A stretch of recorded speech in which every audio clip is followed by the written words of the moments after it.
Assalamualaikum warahmatullahi wabarakatuh. Innal hamdalillah nahmaduhu wa nasta'inuhu wa nastaghfiruh wa na'udzu bihi min shururi anfusina wa min sayyiati a'malina. Man yahdihillahu fala mudilla lahu wa man yudlil fala hadiya lahu. Asyhadu an la ilaha illallah wa asyhadu anna Muhammadan abduhu wa rasuluh. Allahumma salli ala Muhammad wa ala ali Muhammad, amma ba'd. Ayyuhal mu'minuna rahimakumullah, usikum wa iyaya nafsi bitaqwallah. Faqad fazal muttaqun haitsu qala ta'ala ya ayyuhalladzina amanu taqullaha haqqa tuqatih wa la tamutunna illa wa antum muslimun. Ya ayyuhalladzina amanu taqullaha wa qulu qawlan sadida yuslih lakum a'malakum wa yaghfir lakum dhunubakum wa may yuti'illaha wa rasulahu faqad faza fawzan 'azima. Bapak Ibu muslimin muslimat rahimakumullah, alhamdulillah, puji dan syukur kita panjatkan kehadirat Allah Subhanahu wa taala atas limpah nikmat dan karunia-Nya. Kita kembali dipertemukan oleh Allah di tempat yang paling dicintai oleh Allah, di taman surga dunia, majelis ilmu. Dan walhamdulillah, meskipun dalam kondisi agak dingin, gelap, habis hujan, mudah-mudahan hal ini menambah nilai pahala kita di sisi Allah, karena ada di antara yang disebutkan Rasulullah, ala ukhbirukum, maukah aku tunjukkan kepada kalian sesuatu yang bisa menjadikan dosa-dosa terhapus dan juga menjadikan derajat menjadi diangkat. Di antaranya adalah isbaghul wudu 'alal makarih, tetap memperbagus wudu dalam keadaan berat meskipun dalam keadaan dingin. Kemudian juga wa kathratul huta ilal masajid, banyak melangkahkan kaki menuju masjid. Alhamdulillah, kita juga dalam keadaan seperti itu. Hujan ataupun apalagi hujan telah usai, ya, telah terang sekarang, tidak menjadikan kita melempem semangat kita dalam berangkat thalabul ilmi. Dan yang penting bagi kita adalah tetap husnudzon kepada Allah setiap kali hujan turun. Jangan sekali-kali punya dzan yang buruk ketika hujan turun, karena hujan yang turun itu pada asalnya sebenarnya adalah tanda keberkahan. Asal kita memang menganggapnya dzan baik kita kepada Allah bahwa hujan yang turun adalah berkah. Wa nazzalna minas sama'i ma'an mubarakah, dan kami turunkan dari langit air hujan yang penuh berkah. Jadi air hujan itu adalah sesuatu yang diberkahi oleh Allah. Keberkahan itu dilihat dari sisi betapa banyaknya manfaat yang terkandung di dalamnya. Seberapa manfaat itulah, maka karena begitu besar manfaatnya, Allah jadikan air hujan itu sebagai, dan menyebutnya sebagai ma'an mubarakah, air yang diberkahi oleh Allah Subhanahu wa taala. Hingga para ulama, para sahabat dulu kalau hujan turun mereka ngalap berkah dengan cara apa? Hujan-hujanan di antaranya. Bahkan Ibnu Abbas pernah ketika turun hujan, maka beliau memerintahkan kepada pembantunya. Beliau katakan, ya jariyah akhriji sarji wa thiyabi, wahai jariyah, tolong keluarkan pelana kudaku dan juga pakaian-pakaianku. Untuk apa, Pak? Dihujan-hujan ke, ya, dihujan-hujanin. Kemudian beliau membaca ayat wa nazzalna minas sama'i ma'an mubarakah, dan sungguh kami telah turunkan air hujan dari langit yang diberkahi. Ya, kalau sekarang lain, ya, pas pengajian, ya, langsung udan deres, wah, sing dipikir napa? PMA-ne durung dipulungi, ya, segera dimasukkan. Nah, Ibnu Abbas itu yang di dalam dikeluarin, pelana-pelana, baju-baju dikeluarin, ya. Kenapa? Hujan adalah keberkahan. Makanya ketika turun hujan selalu yang diucapkan oleh Rasulullah adalah kebaikan. Kadang beliau mengucapkan Allahumma shayyiban nafi'an, ya Allah ini adalah hujan yang bermanfaat. Kadang-kala beliau mengucapkan Allahumma shayyiban hani'an, ya Allah ini adalah hujan yang menyenangkan. Dan kadang beliau mengatakan mutirna bi fadlillah wa rahmatih, hujan ini turun karena karunia dan rahmat dari Allah. Itu Nabi mengajar kita husnudzon. Maka ketika hujan turun yang terjadi adalah kebaikan setelahnya, dampaknya. Tapi kalau kita punya dzan yang tidak baik tentang hujan, hujan itu bikin banjir, hujan itu bikin macet, hujan itu bikin rusak jalan, bikin longsor, ya itu yang terjadi. Ana idadzani abdi bi, aku tergantung persangkaan hambaku kepadaku. Wah hujan ini akhirnya tanaman jadi rusak, ya jadi rusak. Padahal itu bertentangan dengan rumus yang telah Allah tetapkan, ya. Karena apa? Gara-gara dzan buruk manusia. Ketika manusia prasangkanya buruk, ya Allah ngasih yang buruk, ya. Supaya apa? Dijadikan sebagai pelajaran, ya. Di antara keberkahan air hujan, maaf ini sebelum saya memulai kajian, ini sebagai prolog karena tadi ada pembukaan hal yang terkait dengan masalah hujan, ya. Di antara tanda keberkahan air, betapa kita menggunakan memanfaatkan air itu dalam seluruh lini kebutuhan kehidupan kita, ya. Allah sebutkan misalnya wa anzalna minas sama'i ma'an fa'asqainakumuh, sungguh kami telah turunkan air hujan dari langit yang dengannya kami memberi minum kepada kalian.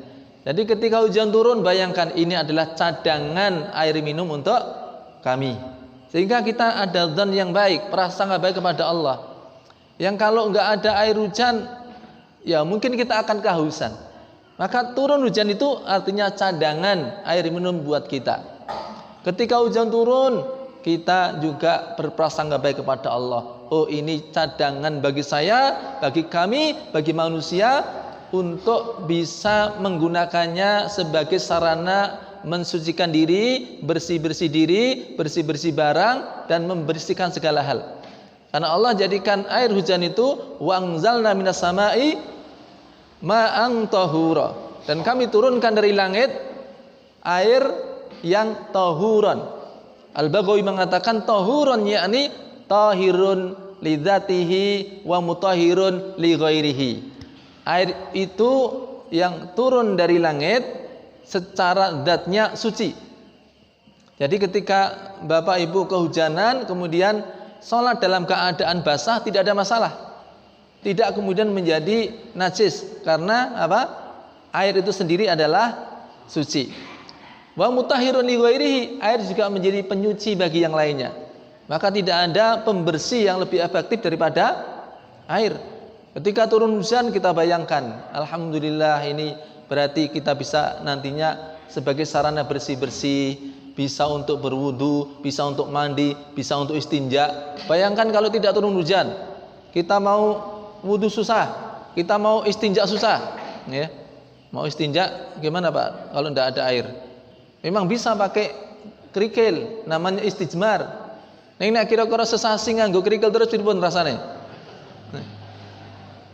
Ani iso nggo krikil, iya iso, ya. Nek nak sesasi nggo krikil terus kira-kira pripun? Nedas mboten niku, ya. Nah, maka kita dzan baik kepada Allah, turun hujan ini cadangan untuk bersih-bersih. Bahkan segala alat-alat kebersihan itu masih butuh air, ya. Supaya berfungsi sebagai alat kebersihan. Ngepel pakai air enggak? Pakai ranggo banyu jenenge orang ngepel, ya. Mungkin ngelap tok, ya. Mencuci pakai air enggak? Pakai. Nah, kita bersyukur pada Allah. Begitupun di antara manfaat air yang kita dapati ketika hujan turun sehingga dzan kita baik kepada Allah, dengan air hujan maka Allah menumbuhkan tanaman-tanaman yang membuahkan hasil untuk kita sebagai rezeki Allah untuk kita. Wa anzala minas sama'i ma'an fa akhraja bihi minats tsamarati rizqan lakum. Dan Allah menurunkan dari langit air hujan yang dengannya kami tumbuhkan buah-buahan sebagai rezeki atas kalian. Jadi ketika hujan turun, wah ini pertanda ya, nanti tanaman-tanaman menjadi berbuah. Itu Tuhan kita ya. Bahkan semua kehidupan bermula dari air. Semua kehidupan bermula dari air ya. Wa ja'alna minal ma'i kulla syai'in hayyin, dan kami jadikan dari airlah segala kehidupan bermula. Maka besok manusia ketika mereka mati semuanya, tiupan kedua ya, sangkakala kedua itu ditiup. Nah, sebagai penanda sebelum lagi manusia berbangkit itu Allah turunkan air hujan terlebih dahulu. Di dalam hadis Muslim, dalam Sahih Muslim disebutkan wa yunzilu minas sama'i ma'an. Lalu Allah turunkan dari langit air hujan. Fayambutun nas kama yambutul baqal. Lalu tumbuhlah manusia, bangkitlah manusia seperti tumbuhnya kecambah. Jadi sebelum bangkit pun, sebelum dihidupkan kembali, itu diawali dengan air hujan. Karena memang kehidupan bermula dari air. Makanya senantiasa kita husnudzon kepada Allah ketika hujan turun ya. Kalau ada yang bilang, "Wong yo biasane ngono tenan kok, biasane nek udan yo terus banjir kok. Nek udan biasane terus parine dadi rusak kok. Nek udan yo terus ya repot kok." Nah, soalnya ya biasanya suudon ya masalahnya. Sejak dulu biasanya memang dzannya tidak baik. Coba kita ubah. Kita punya dzan yang baik, prasangka yang baik kepada Allah terkait hujan. Serempak ya. Maka insya Allah yang turun adalah hujan yang memang bermanfaat. Ya. Hadirin yang dimuliakan Allah SWT, baik kita pada malam hari ini sesuai dengan situasi di mana kita berada di dalamnya, kita berada di bulan apa nih Pak? Bulan apa? Ya, Sya'ban ya. Nek gur bulan Februari akhir ya. Biasa ya. Ya, kita harus tahu kondisi sekarang kita ini berada di bulan Sya'ban. Karena bulan Sya'ban istimewa. Kenapa istimewa? Dia bulan yang paling dekat dengan bulan yang paling istimewa di antara semua bulan yang ada. Ya. Bulan yang ketika datangnya Rasulullah memberikan ucapan selamat kepada para sahabat, qad ja'akum syahrun mubarak. Telah datang kepada kalian syahrun mubarak. Bulan yang penuh berkah. Nah, apa tadi mana berkah? Kemanfaatannya merata di mana-mana. Ya. Nah, apalagi keberkahan di bulan Ramadan itu berkah dengan dimudahkannya segala jenis ketaatan dan disingkirkannya segala penghalang ketaatan. Di situ maka Ramadan disebut sebagai bulan yang diberkahi oleh Allah Subhanahu wa taala. Hadirin yang dimuliakan Allah Subhanahu wa taala, bulan Ramadan itu sering juga disebut para ulama sebagai syahrul hasad, bulan memanen kebaikan ya. Kalau ada bulan panen, maka disebut apa bulan-bulan sebelumnya?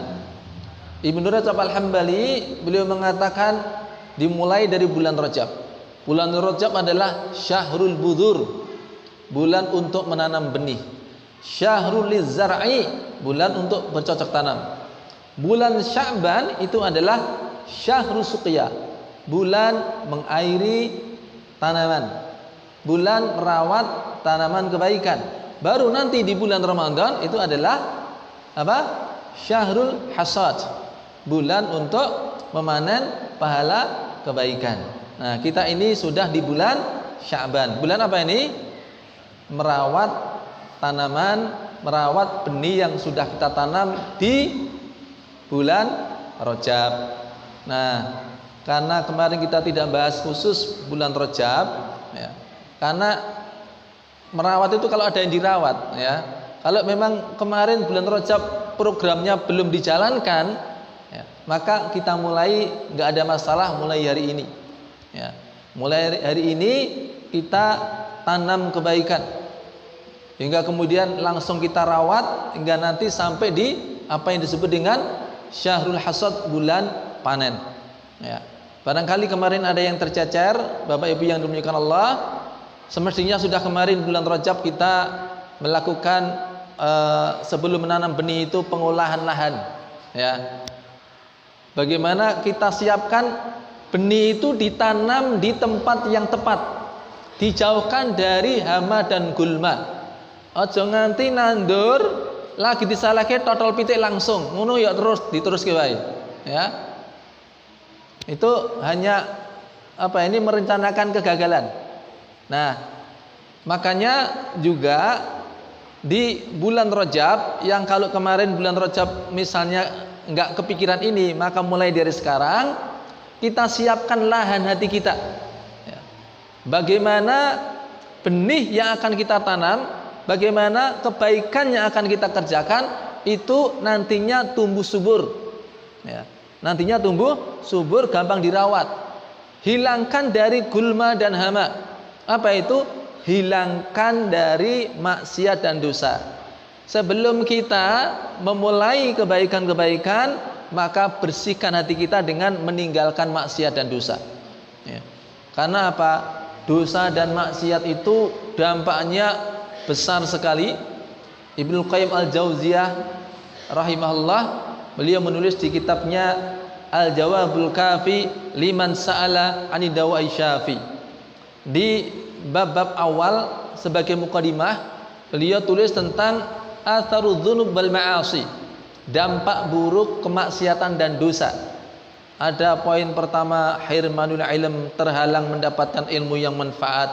Ada hirmanul rizq, terhalang untuk mendapatkan rezeki yang berkah. Nah, di antara madarat, dampak buruk dosa adalah tud'ifu iradah ilal khair. Kemaksiatan, dosa itu melemahkan kemauan untuk berbuat baik.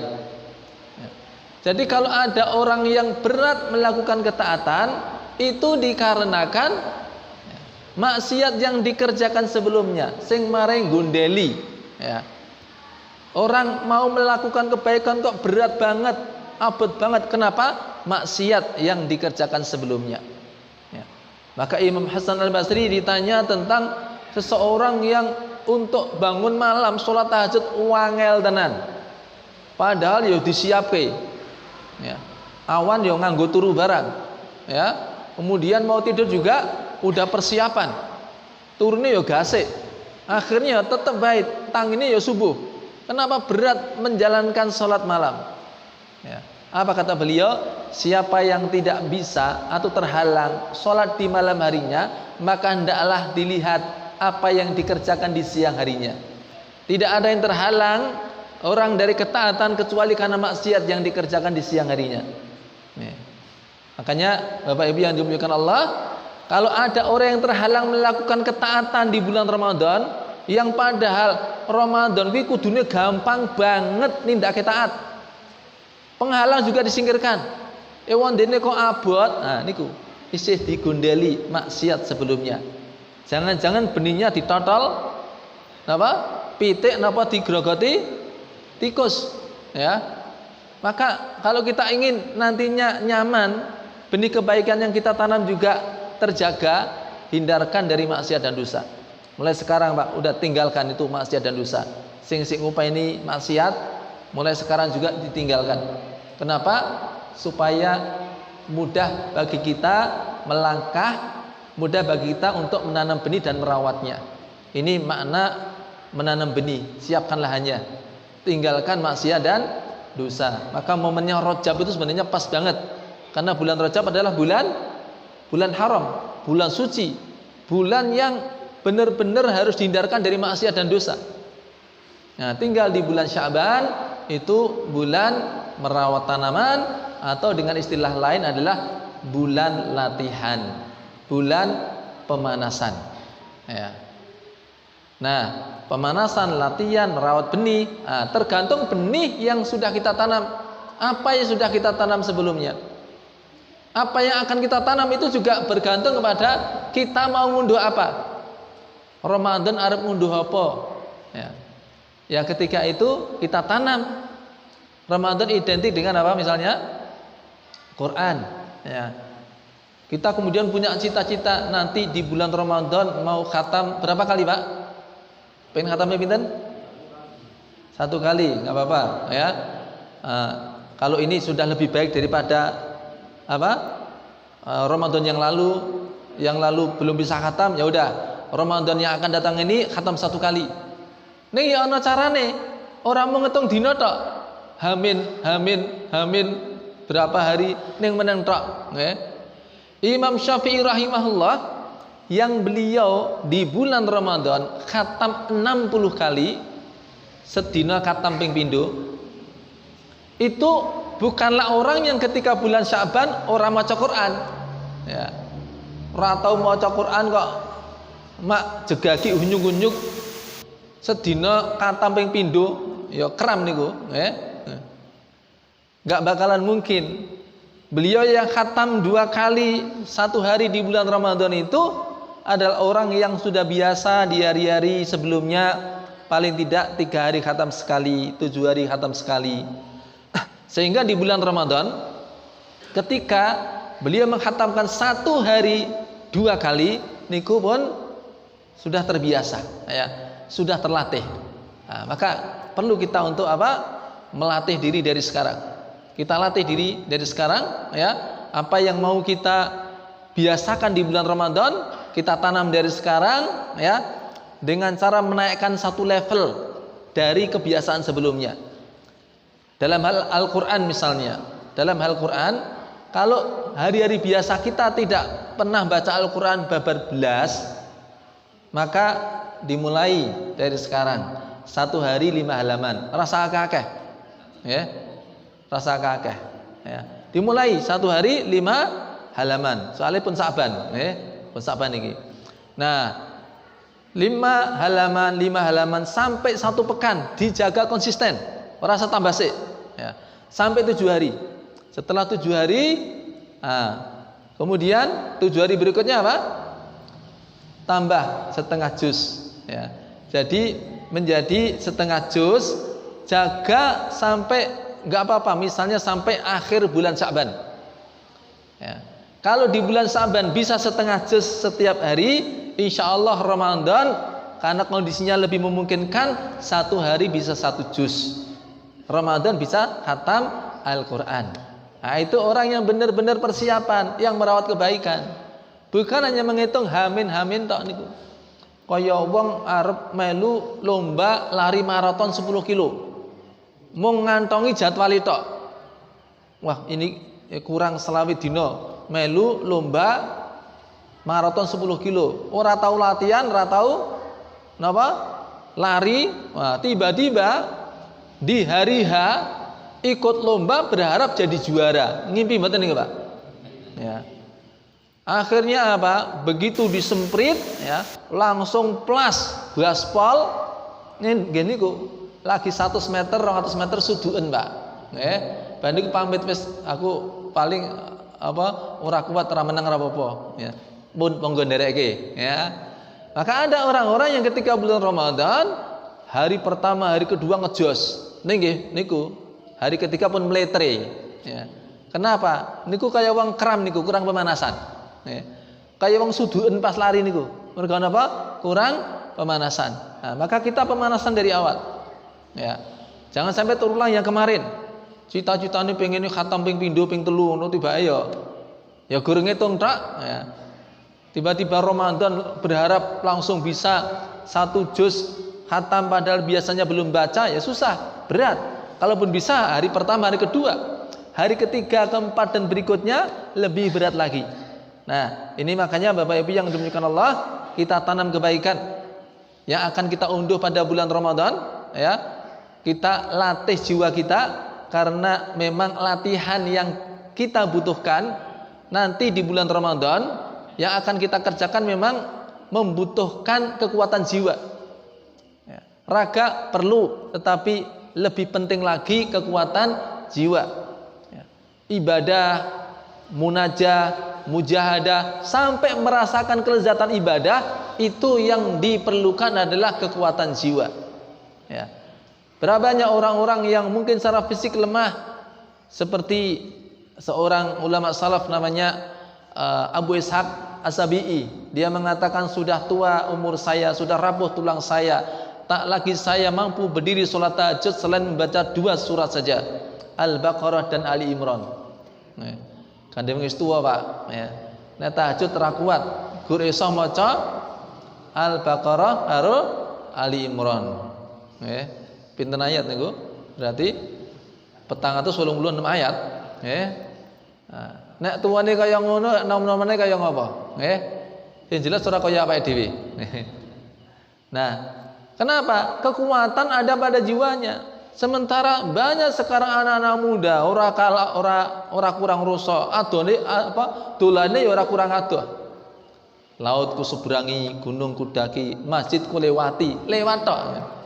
Jadi mampir belok sithik ngono ora kuat. Ya, sikile ora kuat, Pak. Janjane ora sikile sing ora kuat, atine sing ora kuat. Barbel angkat besi, rusak kuat, awake metekol, ngejim terus, Pak. Ngejim, ya. Itu di latihan barbel macam-macam. Tapi begitu adzan subuh dikumandangkan, ngangkat selimut ora kuat. Ya selimut pirang kilo ta niku bobote. Coba nek kasure dienggo selimutan ngene ya. Selimut paling cuman ya 1 lembar kain, ya. 1 gram 2 gram, ya. Ya paling abot ya setengah kilo. Kenapa ndak kuat? Bukan masalah fisiknya yang nggak kuat, sing kurang medikal bukan, tapi hatinya. Nah, maka untuk itu kita memang perlu melatih jiwa, ya. Nah, di dalam latihan baik itu tadi apa tentang Quran, kemudian apalagi Pak, qiyamul lail, ya, apalagi tentang saum dan sebagainya, itu menguatkan jiwa. Sebagaimana menguatkan raga pun juga butuh apa yang namanya latihan, ya. Di bulan Syaban ini kesempatan bagi kita benar-benar intens, konsisten dengan latihan-latihan kita.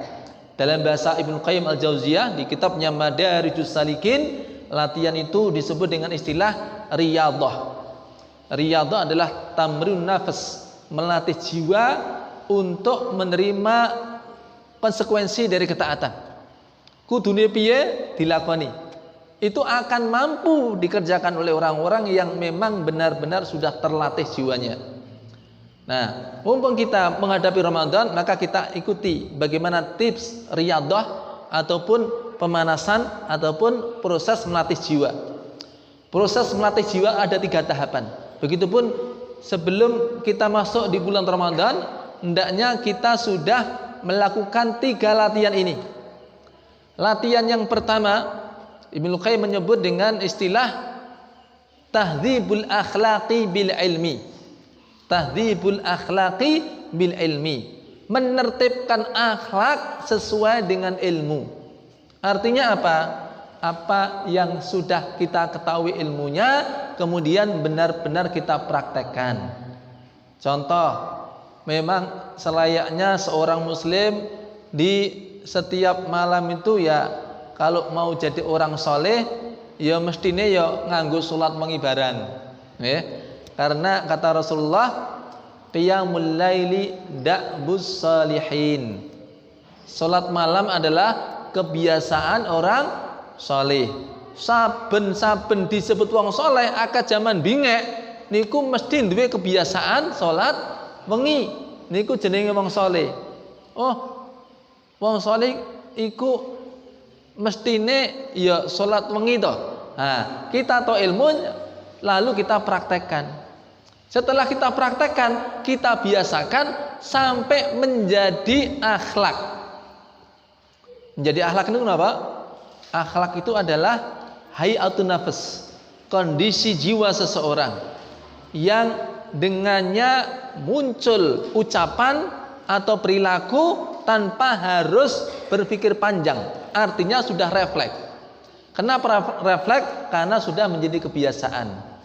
Sebagaimana ketika seseorang misalnya sudah terbiasa minum menggunakan tangan kanan. Niku nek pun wayahe refleks itu dia akan menggunakan apa? Tangan kanan. Ora bakalan kleru tangan kiwa. kaya dene ora bakalan kleru nganggo sikil tengen. Nggih. Tahu mboten ajeng ngombe kleru sikil tengen, kira mboten. Ya. Biar ngombe arep nyampar nek niku.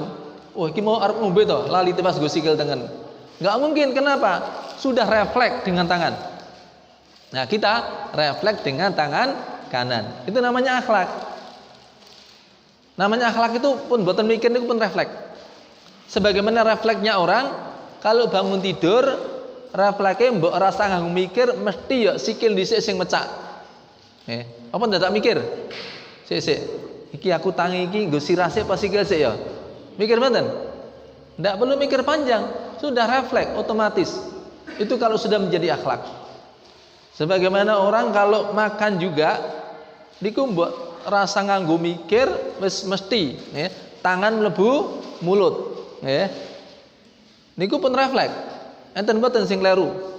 Disambi jagongan, gandeng kene sibuk ngomong, pas mangan kleru kuping. Tahu mboten? Wah, iku mau mangan toh, kok pas kleru kuping. Kenapa tidak mungkin? Karena sudah menjadi refleks, akhlak. Akhlak itu refleks, ya.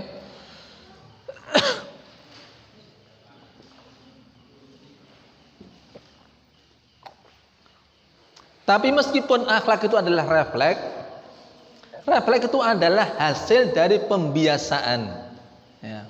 Kalau seseorang sudah terbiasa di setiap malam dia menjalankan sholat malam, maka sudah menjadi refleks. Ya, tidak hanya satu dua kesaksian orang-orang yang memang sudah terbiasa sholat malam, biasanya tangi jam pira, jam 3. Niku alarm niku nggih kaya ora ana swara, ning kaya tetep ana sing gugah nggih. Mbuh apa ngimpi apa nggih, berarti ditangi, mbuh ana apa niku mak gregah jam pira? Pas jam 3. Nggih. Kenapa? Sudah ada pembiasaan sebelumnya, maka akan jadi refleks. Nah, makanya yang kemarin jarang sholat malam, dimulai paling ora sholat witriyin, ya, sampai jadi refleks. Neng gandeng niki pun terak Ramadan ya, ndang ditambah 1 pekan witir saja. Nek wingi-wingi urung witir lho nggih. Jadi intinya menanam kebaikan itu adalah menaikkan satu level dari hari biasanya. Wingi nek rung salat wengi blas diunggahke sak level, salat witir 3 rakaat. 3 rakaat dijogo. Nanti pertengahan Sya'ban ditambah 2 rakaat tambah witir 3 rakaat. Akhir Sya'ban nanti sudah 6 rakaat, 2 tambah 3 rakaat. Pinten niku? 9 rakaat. Nah, nanti di bulan Ramadan ketika dia ikut 11 rakaat itu sudah merasa nyaman. Ora genteyang, ora kabotan, ora napa? Ora abot ning nyegaleke niku, ya. Teklak-tekluk padahal biasanya ya melek jam semono. Ning meleke dienggo apa masalah niku nggih? Nah, jadi untuk sholat itu kemudian berat. Ya. Makanya hadirin yang dimuliakan Allah SWT, untuk latihan pertama adalah dengan tahdzibul akhlak bil ilmi. Ya, ilmu tentang sholat. Oh, seorang orang yang soleh sholat malam. Ya, dia praktekkan sholat malam dan dia tahu sebelum lagi dia mengerjakan sesuatu yang sunnah sebagai keutamaan, maka yang wajib harus beres. Maka sholat wajibnya dibereskan. Ya, apa maksudnya? Sempurnakan kewajiban-kewajiban.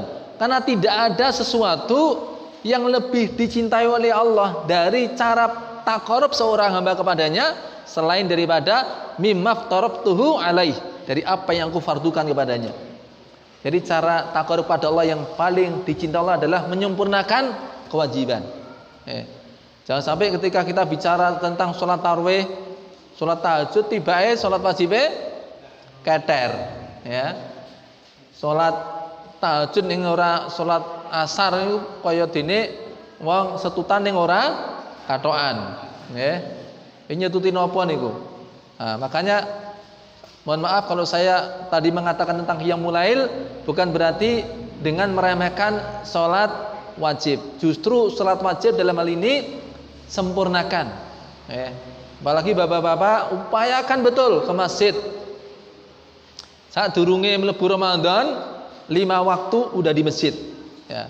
Insyaallah nanti bulan Ramadan ringan. Ya. Kebaikan-kebaikan akan ringan kita kerjakan. Ya. Nah, begitupun dalam hal yang lain. Ramadan identik dengan qiyamul lail, dengan membaca Al-Qur'an tadi sudah kita sampaikan bagaimana caranya, ya.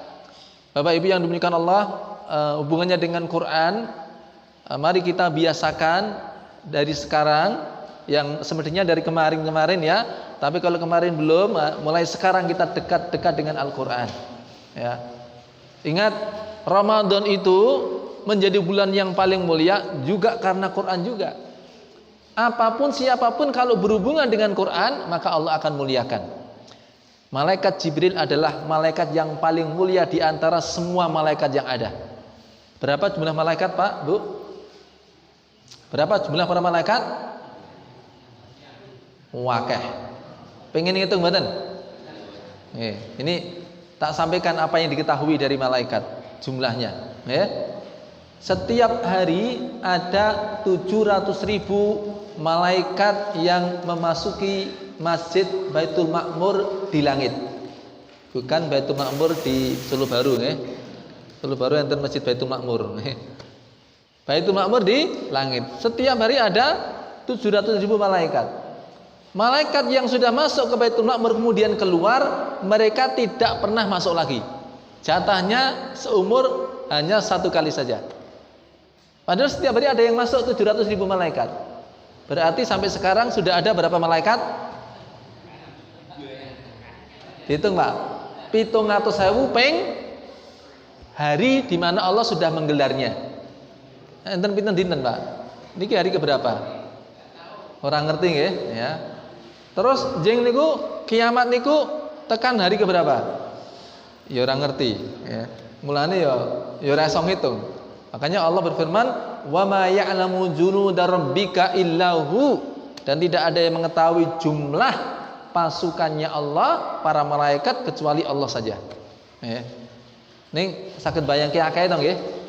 Saben dina ana sing mlebu pinten mau? 700.000. Padahal sing wis metu ora mlebu meneh.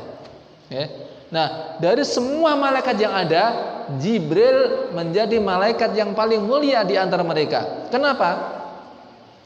Karena Al-Quran itu adalah wahyu yang dibawa oleh Jibril alaihissalam. Maka beliau menjadi malaikat yang paling utama di antara malaikat-malaikat yang ada.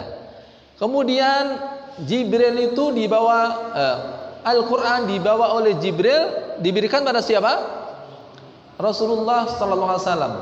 Nah, maka Rasulullah menjadi insan yang paling mulia di antara semua manusia yang ada. Kenapa? Al-Quran diturunkan kepada beliau. Maka beliau menjadi manusia yang paling sempurna, menjadi manusia yang paling mulia di antara semua manusia yang ada. Kemudian di bulan apakah Al-Quran diturunkan? Ramadan. Ramadan menjadi mulia. Dia menjadi bulan yang paling mulia di antara semua bulan yang ada. Kenapa? Syahrul Ramadan alladzi unzila fihil Quran. Ramadan adalah bulan di mana Al-Quran diturunkan di bulan itu. Karena Al-Quran diturunkan di bulan Ramadan, maka Ramadan menjadi bulan yang paling utama di antara bulan-bulan yang ada. Wabil khusus, di bulan Ramadan ada satu malam yang paling istimewa di antara malam-malam Ramadan yang lain, apalagi dibandingkan dengan malam-malam yang selain Ramadan. Apa itu? Lailatul Qadar. Kenapa Lailatul Qadar menjadi malam yang paling utama di antara semua malam yang ada? Inna anzalnahu fi Lailatul Qadar. Sesungguhnya kami telah menurunkan Al-Quran di Lailatul Qadar. Ya, maka Lailatul Qadar menjadi malam yang paling utama. Sebagaimana Jibril utama karena dia yang menyampaikan wahyu Al-Quran. Ya. Rasulullah menjadi insan paling mulia karena kepadanya Al-Quran diturunkan. Ramadan menjadi bulan paling mulia karena di bulan itu Quran diturunkan. Lailatul Qadar menjadi malam paling utama karena di malam itu Quran diturunkan. Maka manusia kalau dia pengen menjadi insan yang mulia, dekat-dekatlah dengan Al-Quran. Makanya Allah memiliki keluarga di antara manusia, bukan karena nasab, karena kemurahan Allah mengangkat, menjadikan di antara manusia, di antara hambanya, diangkat menjadi keluarganya Allah dan orang-orang istimewanya. Siapa dia? Ahlul Quran, hum ahlullah wa khasatuh. Ahlul Quran adalah keluarganya Allah dan orang-orang istimewanya Allah. Dalam bahasa kekinian, orang dalamnya Allah. Dengan urusan birokrasi duwe wong jero gampang mboten, Pak? Gampang mboten? Ana urusan di wong jero gampang ta nggih? Apa menah dadi wong jero? Samsaya langsung jujuk ta nggih? Ya. Nah, kita ini urusannya banyak enggak? Di dunia, di akhirat urusannya banyak. Kalau kita pengen gampang, jadilah orang dalamnya Allah. Nek durunge sah cerak cedak karo wong napa yang menjadi keluarganya Allah, dekat-dekat dengan para penghafal Quran. Ya, minta mereka doakan untuk kita, ya. Kemudian memfasilitasi mereka supaya mereka mudah menghafal Quran dan sebagainya. Yang dengan itu kita dekat dengan orang dekatnya Allah, dekat dengan orang dalamnya Allah. Nah, makanya Bapak Ibu yang dimuliakan Allah Subhanahu wa taala, mulai waktu ini coba benar-benar mulai malam ini nanti ya pulang, atau ya misalkan mau mulai besok pagi udah mulai dihitung ya berapa halaman ya kita tilawatul Quran ya. Jangan nunggu Ramadan baru saya mau baca Quran, ini tak siap kesek. Nah, begitu Ramadan masuk saya mulai dari juz 1. Saya mulai sekarang ndak tanggung kok tekan juz piro orang ngerti. Ndak ada masalah. Ramadan tanggal 1 enggak harus dimulai dari juz pertama. Dilanjutkan sebelumnya. Misalnya panjenengan mulai dari bulan Sya'ban ini. Nanti selesai Sya'ban panjenengan sampai juz 23 misalnya. Bulan Ramadan ndak ada masalah. Ya, mulai dilanjutkan ya. Dilanjutkan juz 24 ya, tidak ada masalah. Tapi upayakan tetap, makanya usahakan khatam Al-Quran. Bapak Ibu yang dimuliakan Allah SWT, saya benar-benar pesan kepada yang dalam seumur-umur belum pernah khatam Al-Quran ya, coba diurai masalahnya apa ya. Masalahnya apa? Belum bisa baca Al-Quran, ya sudah, harus segera dimulai belajar membaca Al-Quran ya. Jangan sampai nanti ada alasan di hadapan Allah, alasan yang gak bermutu. Udah dikasih maaf umur 50 tahun, 60 tahun, 70 tahun, ditanya sama Allah, kenapa kamu tidak baca Quran di dunia? Gak bisa ya Allah, belum bisa ya Allah ya.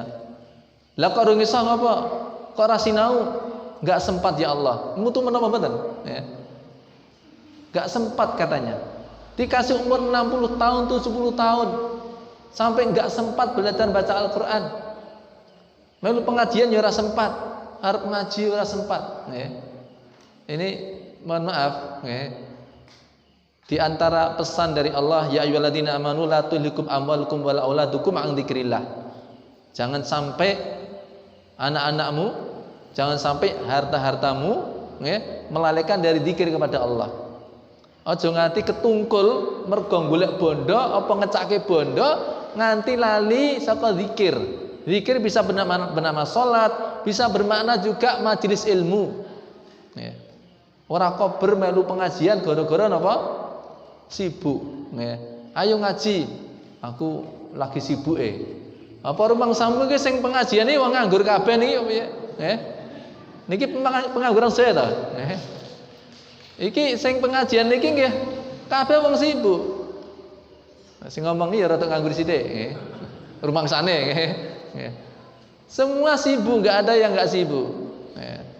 Alasannya apa? Ayo ngaji, sik aku cek di urusan. Tak rampung sik urusanku, sok nek urusanku rampung tak ngaji. Lho Pak sing do nang kuburan kae Pak. Kabeh urusan di rampung niku, Pak.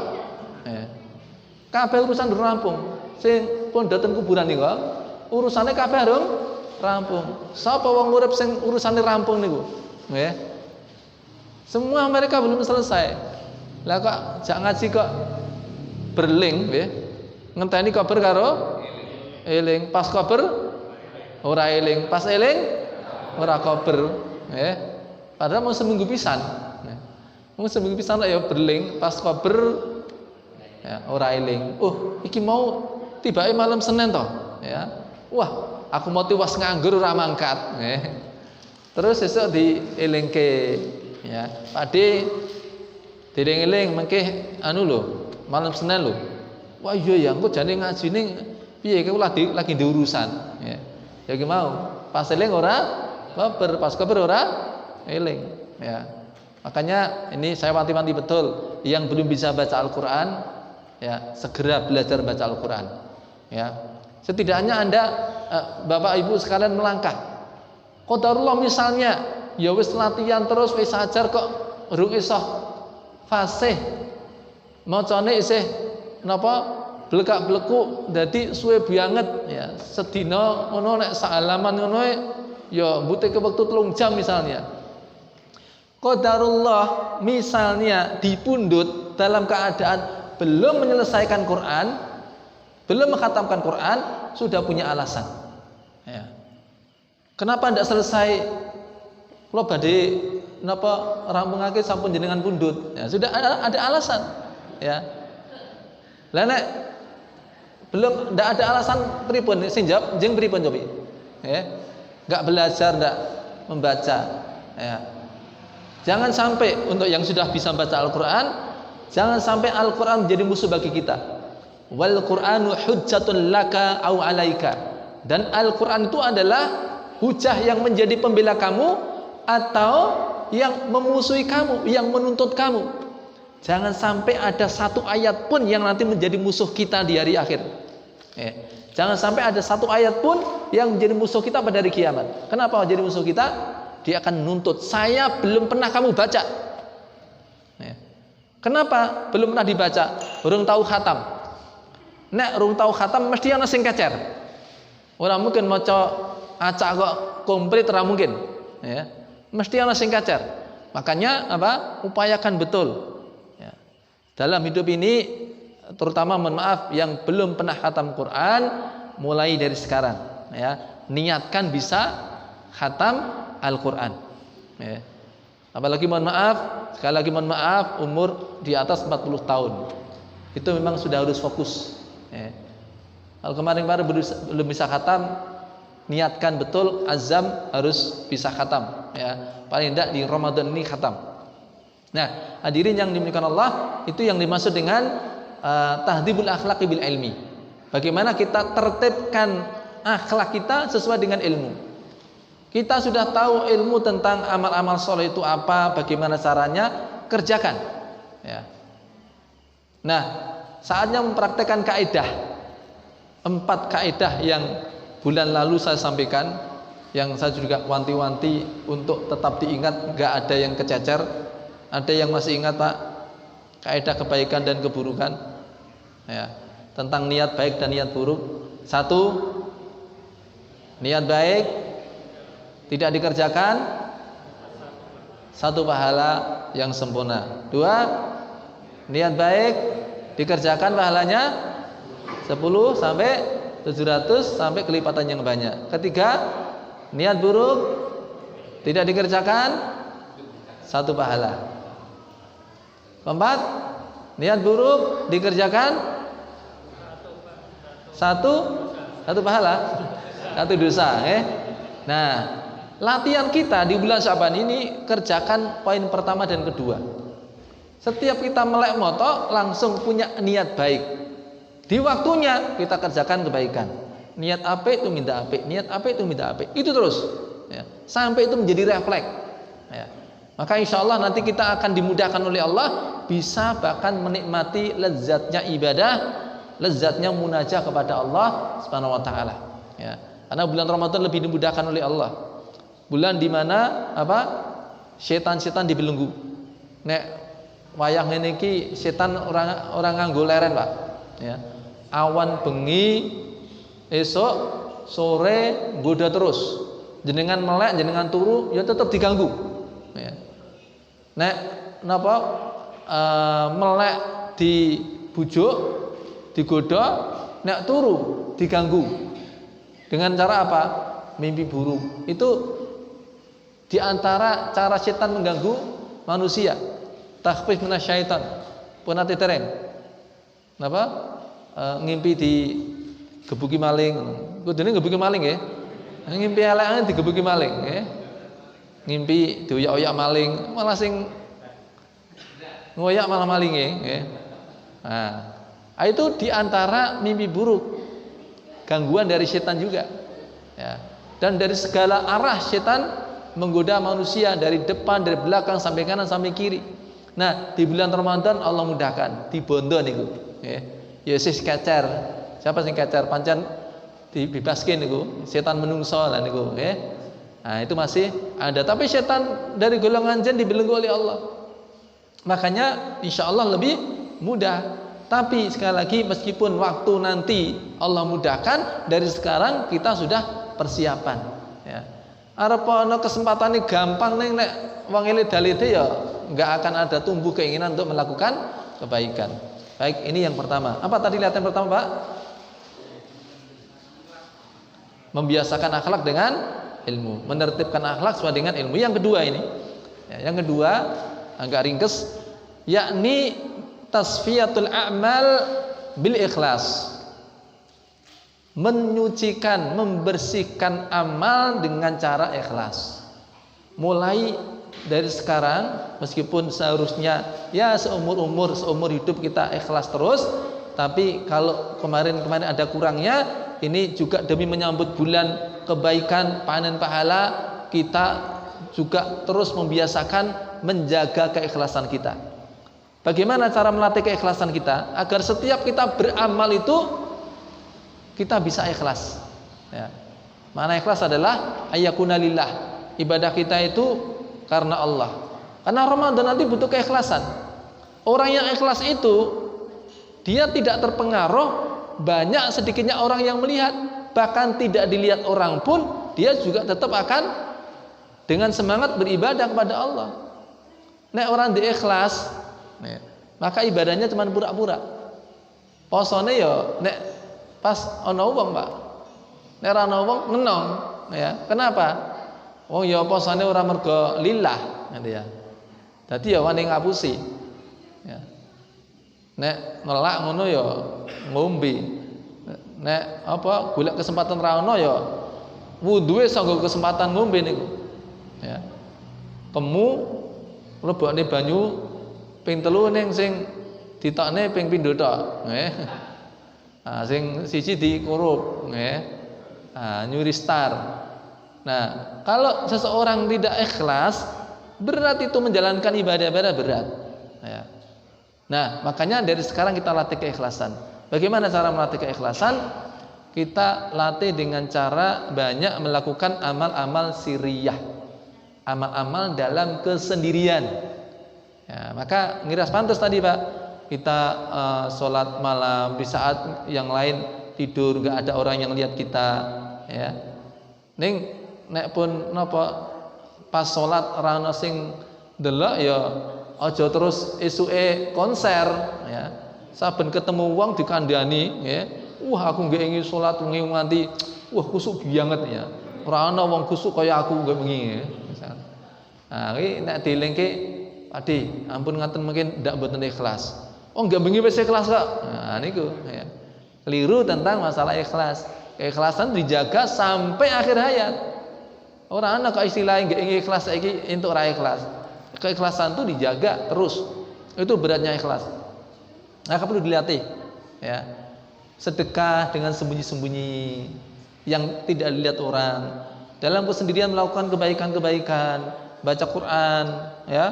Kemudian berzikir kepada Allah. Nah, sedekah meskipun tidak diketahui oleh orang lain, kita mendoakan untuk saudara kita supaya mereka mendapat kebaikan tanpa sepengetahuan mereka.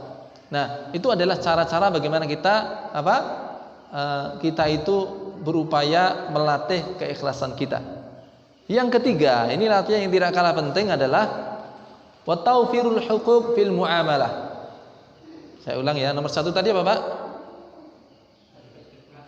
Menertibkan akhlak sesuai dengan ilmu. Yang kedua, membersihkan amal dengan keikhlasan. Yang ketiga, wa tawfirul huquq fil muamalah. Ya. Menunaikan hak-hak muamalah. Ya.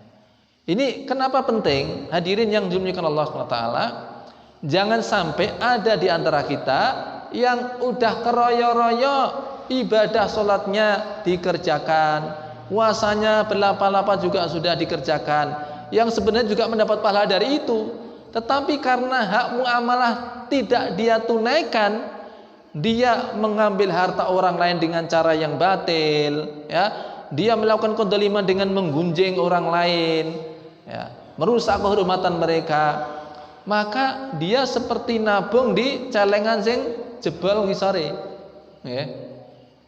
Jangan sampai menjadi orang-orang yang bangkrut, karena orang-orang yang bangkrut pada hari kiamat adalah orang-orang yang bukan tidak punya pahala sholat, punya, tapi kedzaliman yang dikerjakan lebih sering. Ya. Ketika Nabi bertanya kepada para sahabat, "Atadruna manil muflis?" Tahukah kalian siapa orang yang bangkrut itu? Orang yang pailet, orang yang tekor. Para sahabat awalnya mengatakan, "Al-muflisu indana man laisa indahu malun wala mata." Nek bangkrut niku berarti mboten duwe bondo, modalnya nggih entek-entekan. Apa kata Nabi? Bukan itu maksud saya. Orang yang sebenar-benar bangkrut itu adalah orang yang datang pada hari kiamat dengan membawa pahala sholat, dengan membawa pahala puasa, dengan membawa pahala zakat. Waqad syatama hadza wa daraba hadza wa qadafa hadza. Tapi sayangnya dia telah misuhi si fulan, mencela si fulan. Dia telah memukul si fulan, dia telah menuduh si fulan, genengi si fulan. Pahala ini diberikan untuk yang ini, pahala ini diberikan untuk yang ini, pahala yang ini diberikan untuk yang ini, sampai pahala habis dibagi-bagi. Ya. Sementara sing ngantri si akeh. Ya. Jadi sing didolimi niku ngantrine akeh nggih. Nah, kebaikannya dibagi-bagi pun entek ganjarane. Ning kedolimannya dereng lunas. Bagaimana kemudian dia membayarnya? Keburukan orang yang didolimi diambil, dipindahkan ke dirinya. Niku jan entek sak ndok-ndok tenan niku, bahkan min. Nah, makanya ini penting, jangan sampai ketika kita fokus dengan ibadah-ibadah kemudian kita lupa akan hak makhluk, hak manusia. Ya. Kalau hubungan dengan Allah dari sisi ini ya, dari sisi ini, orang yang melakukan dosa yang berhubungan dengan Allah niku secara tobatnya mung telu tok, Pak. Hanya 3 saja. Ya. Apa itu? Berhenti, menyesal, bertekad tidak mengulangi. Neng nek urusane karo menungso, dawa mboten urusane. Urusane dawa Pak nek kalau menungso niku. Tambah siji meneh, telu iki kudu tambah siji meneh. Dirampungke urusane. Rampungke urusan karo padha wong niku kira-kira gampang napa mboten? Ya. Akeh ribete, Pak. Jenengan ngrenengi wong ngono, piye tobaté, Pak? Ya. Ngrenengi wong. Dosa mboten niku? Dosane gede lho niku. Ya, berarti kan kudu dirampungke niku urusane. Carane ngrampungke pripun, Pak? Minta maaf. Kira-kira pripun? Misale nggih dipraktekke misalnya ya. Nah, kula misale ngrenengi jenengan. Nggih. Ya ora akeh, aku ngejak omong wong sak RW ngono tok, nggih. Ya. Halo, Pak Dewi wah jan utile ora umum ya. Wis apa saelek-eleke di kula sebut misalnya nggih. Kula sebut. Ya, ben niku kula tobat. Waduh, aku kok ya ngelek-elek Pak D fulan. Nah, aku tak njuk ngapura ya. Pak D aku njuk ngapura ya, Di. Lho napa? Kula wingi ngrenengi sampean. Ngrenengi karo sapa? Mboten kathah mung sak RW tok, nggih. Lah kowe omong apa? Wah, saelek-elek ini kok, elek kabeh jenengan kula napa? Saya bedah di forum RW. Kira-kira jenengan pripun, Pak? Terima mboten? Ya. Terima. Wah, berarti ya aja napi antenan. Ya. Terima ning dongkol nggih. Ya. Makanya Ibnu Taimiyah mengatakan la tu'dhi akhaka marratain. Jangan kamu sakiti saudara kamu 2 kali. Aja mbok piloro ping pindho. Ping pisan mbok grenengi, ping pindho mbok kandhani. Ya karepe njaluk ngapura ning kan ngandani. Ya, jika jane maune turu wangler gandeng mbok kandhani. Malah dadi rasa turu. Nah, lah terus pripun? Ya kandhani angel urusan manusa niku ribet niku nggih. Mula nek esah, pokoke ampun grenengi ngoten mawon nggih. Nah, tapi kalau sudah terlanjur bagaimana caranya? Cara taubatnya adalah kita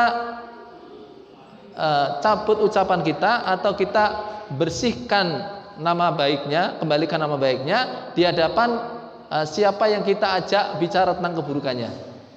Itu aja, nggih. Sambil bertobat pada Allah 3 hal tadi, kemudian kita bersihkan, kita kembalikan nama baiknya. Nggak usah kita kasih tahu. Wandene kok terus ngerti, ya terus juga ngapura. Nggih, kula pun nate ngaten nggih. Mulane kula nyuwun pangapura, njaluk napa pangapunten. Ning kula nggih pun napa pun kula cabut ya. Saya sudah kembalikan nama baik panjenengan ya. Silakan ditanya saksinya ya. Nah, mereka sudah pokoknya sudah saya clearkan. Nah, dengan begitu insyaallah lebih lebih bisa menjaga. Tapi kalau mereka tidak ngerti kok dikasih tahu biasanya akan malah tambah sakit ya. Nah, tapi ala kulli hal memang minta maaf pada manusia itu kadang-kadang lebih sulit Pak ya. Karakter wong niku pemenah wis ngecing gitu ya. Wis dendam ya. Wis gething wah niku dadi napa? Godhong mah nyuwek dadi banyu mah nyawuk dan sebagainya. Wong ngoten niku ya. Makanya penting sekali kita melatih tawfirul hukuk fil muamalah. Muamalah jenengan usahakan bereskan ya. Syukur-syukur saat durung Ramadan ya utang piutang rampungkan ya. Nah, terus malah lagi lekas niku. Ana sing lagi lekas golek utangan ya. Nah, itu penting ya, kalaupun misalkan itu dibutuhkan silakan, tapi yang penting sekali lagi tunaikan hak muamalah ya. Nanti insya Allah kalau 3 ini kita kerjakan ya. 1, kita melakukan pembiasaan terhadap kebaikan-kebaikan. Yang kedua, kita jaga keikhlasan setiap kita beramal. Yang ketiga, muamalah kita juga tertibkan. Insya Allah Allah akan mudahkan nantinya di bulan Ramadan untuk menjalankan segala jenis ketaatan, segala jenis ibadah, dan lebih mudah juga menghindarkan dari segala hal-hal yang merusak ataupun bisa menyebabkan rusaknya pahala puasa, sholat, dan ibadah-ibadah kita. Ini saja yang bisa sampaikan, mudah-mudahan bermanfaat. Konten Kang Tanglet nggak ada, alhamdulillah.